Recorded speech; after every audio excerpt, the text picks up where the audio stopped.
I snagged my purse off the counter and spun around to look over at Finn. Smokey was snuggled up against his chest, purring like mad. I bit my lip to keep from laughing, if only because Finn looked so flummoxed. "Well, he likes you. That's a win," I finally said.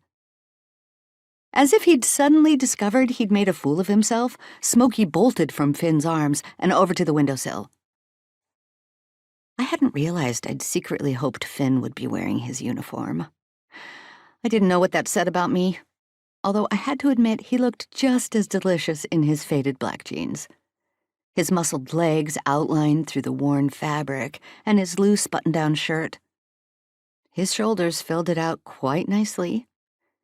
But then I imagined his shoulders filled out anything quite nicely. His straight dark hair was damp, as if he had recently showered, and his blue eyes were bright. I just loved that he seemed to have a semi-permanent 5 o'clock shadow. I wanted it to rough my skin just about anywhere. I watched as he glanced around my apartment, his eyes eventually making their way back to me. When they landed on me, it felt as if a flame lit the air between us. A prickle ran down my spine, and I almost shivered visibly. I tried to recall the last time I'd been this attracted to a man. I'd be the first to admit I loved to flirt, and I loved to appreciate men. I hadn't dated much lately, hardly at all since everything went down with my ex-boss.